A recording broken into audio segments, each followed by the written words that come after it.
Hey, what's happening? Hi, Will. That's a great movie. You know what sucks? What? I actually haven't seen this, so I can't really say for sure because, I just don't really spend my money or give my traffic to things that I don't feel like I don't want to. But Jurassic World 5, like the 5th Jurassic Park movie, Dinosaur Mageddon? is the same director as The Orphanage. Oh, no, you're joking. No. I thought that was Bayona? so cool. J.A. Bayona. I thought it was so cool that was the director they had. That they had like a horror director with not sensitivity, but some subtlety. Yeah. Oh, no. How cool should that movie be? It should be so cool. And by all accounts and by all the breakdowns and everything I've seen, it's not cool. Hey, guess what? I can't tell you either because I don't know.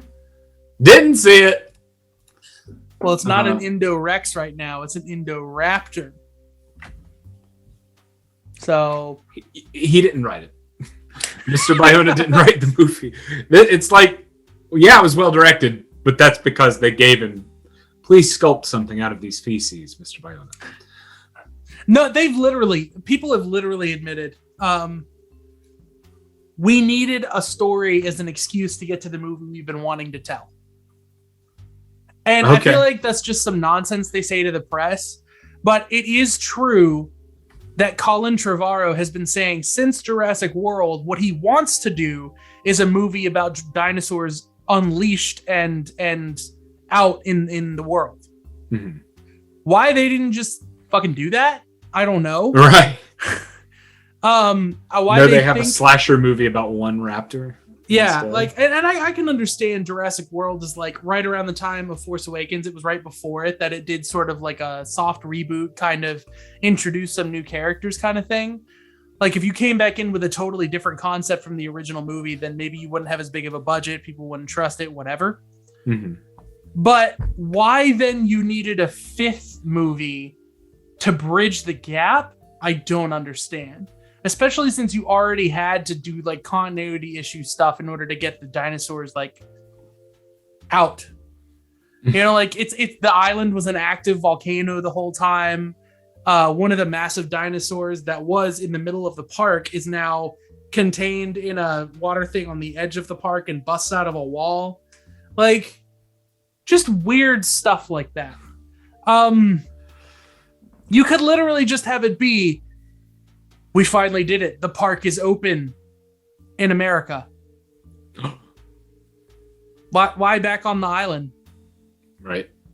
Just ta-da! You got to make one movie that is Jurassic Park, but the stakes are different because when they get out into the public, and then do your movie that you want to do next. I low-key think maybe it was that because he was involved in talking with like Kathleen Kennedy and things like that because of the ties between Jurassic Park and Spielberg and Lucas and all that maybe he knew he was going to be involved in the Star Wars trilogy. And so he there'll be a 5th one people can make and we'll make it a trilogy that leads up to the big movie I want to do. But the leaked IMAX trailer for that got me a little bit excited, actually. Leaked IMAX trailer? Yes. It was, the whole concept of the trailer was there was like a kind of a prehistoric / not prehistoric bit of looking at just like dinosaurs out in the wilderness. And then it turns into just a sample scene of everyone at a drive-in movie theater when a T-Rex attacks. Huh. And like the actual possibly practical, or they've just updated special effects this far, T-Rex with like blocking out the light of a camera so that it's framed with that kind of light peeking through a cloud kind of look.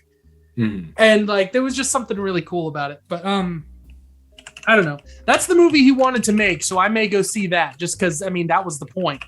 But I'm not gonna watch Fallen Kingdom. Maybe sometime when I have hate my life and I don't care what I'm doing. Oh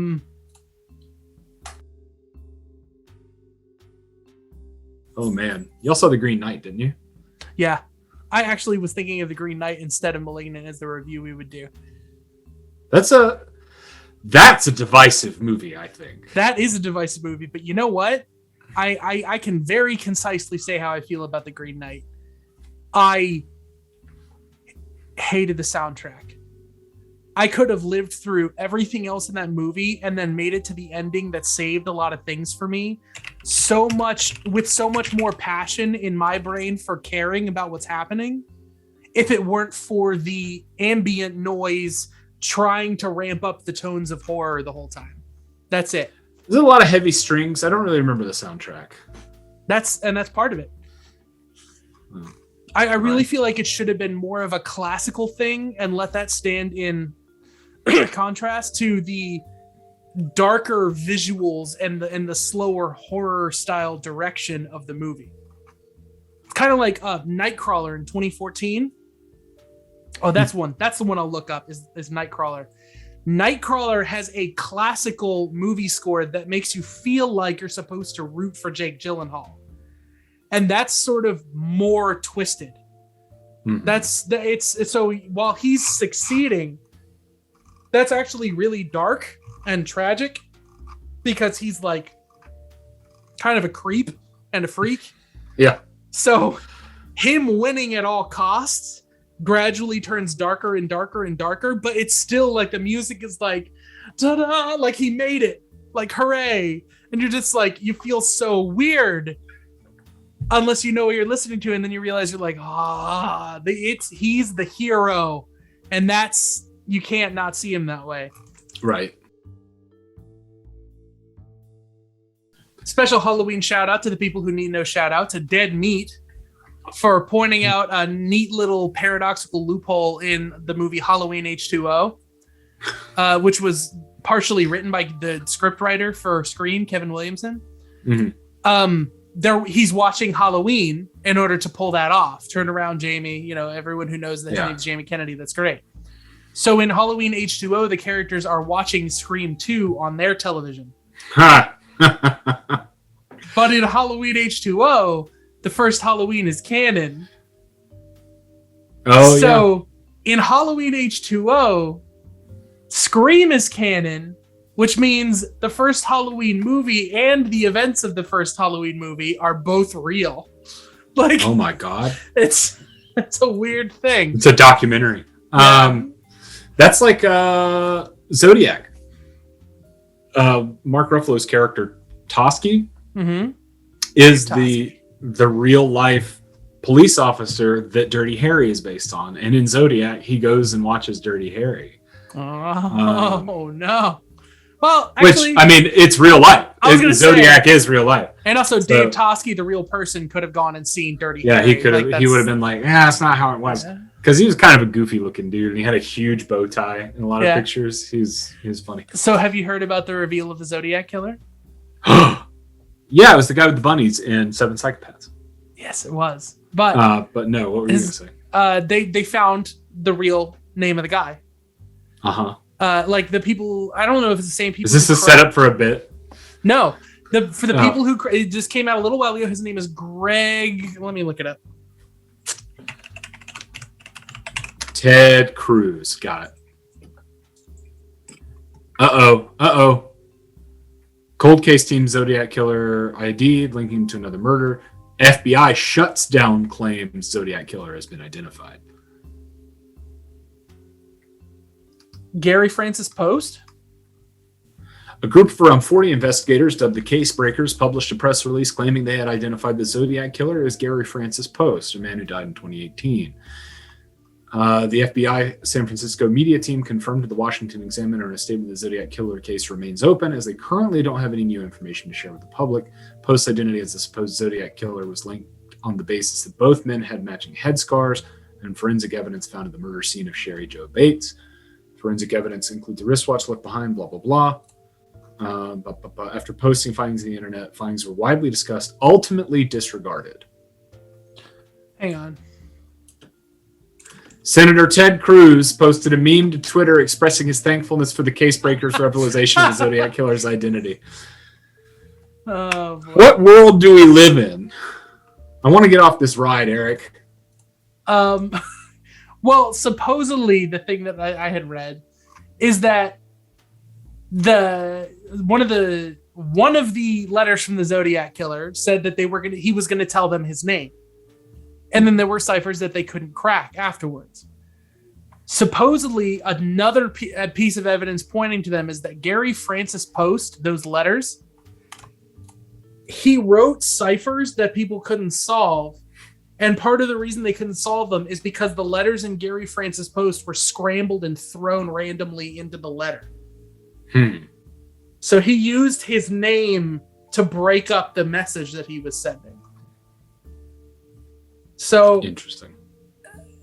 You know, that's what I had heard. But either way, if they that ends up not to be a thing, that's one thing. But well, there's additional information. Riverside police officer Ryan Railsback said the case breakers' claims relied largely on circumstantial evidence, and author Tom Voigt, a Zodiac killer investigator, called the claims, quote, bullshit.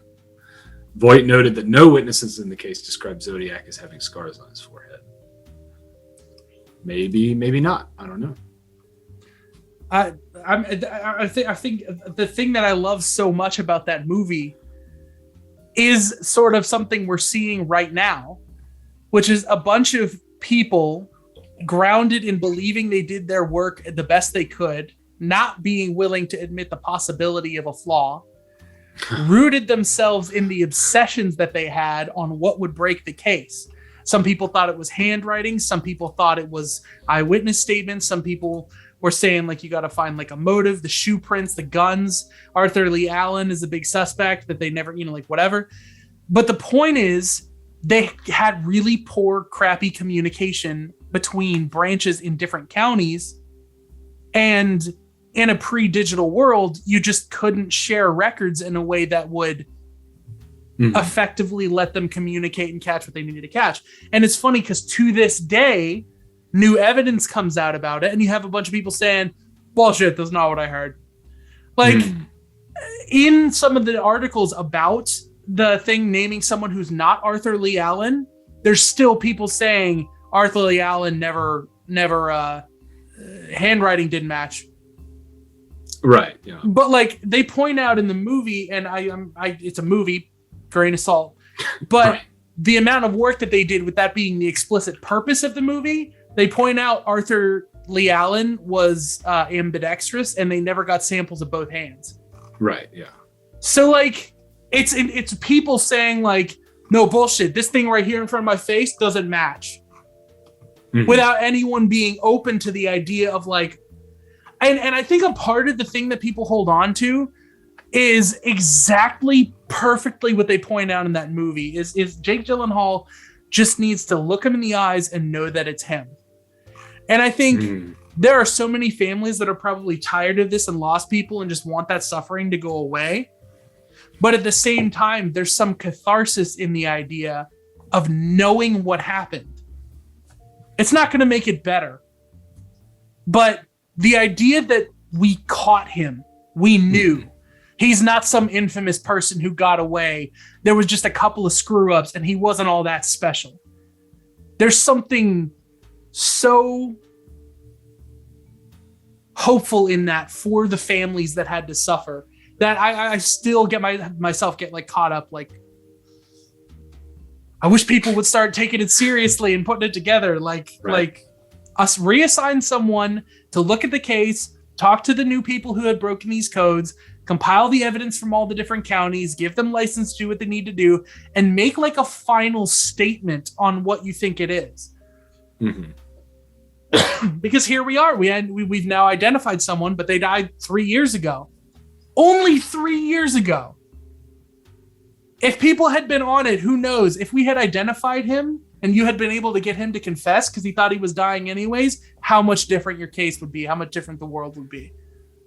Like, it matters. It doesn't not matter. So I don't know. People are crazy. So, by the way, can you please upload this as a separate video of us just talking about the Zodiac killer for just a minute? Like a bonus video. Yeah. High contrast highlights. Yeah, there you go. Yeah. Exactly. But yeah, so I am with you. And I think it kind of goes into the idea of whether or not certain things matter in filmmaking. Because in real life, when Zodiac came out, closest thing we had to go on was Arthur Lee Allen. But as a culture, as a society, we know that no one was caught. And going in to watch this movie, you know there's not going to be a cathartic ending where the killer is caught. You just go into this movie and it's enjoyable, and then they never catch him. Yep. Which I think that's the thing that kind of goes along with what I'm saying is some people did not find it enjoyable. Sure. Even David Fincher, the reason he made Mindhunter is because he was like, Zodiac might have been a misstep because it's like 3 hours trying to tell you this story. Oh, it's too bad because I love it. Zodiac. It's so good. Yeah. But that's the thing. It's a well-made movie that's less about the Zodiac killer himself or herself, who knows, and more about Jake Gyllenhaal becoming desperate to find him, just as you said, to look him in the eye. And you never get that. And that's life. He gets that, but we don't. Well, maybe. When he goes to visit Arthur Lee Allen at that store. Yeah. What about the guy in the house, in the basement? Dude, like one of the scariest scenes in movies ever. When he's scarier like, than anything in Malignant, I'll admit. He's like, oh no, he didn't make the posters. I made the posters. I gotta go. I gotta go. Are you sure? Yeah. Oh my gosh. And just fumbling at the door and the guy's there and unlocks it for him. Like, yeah. Oh, God. That's horror.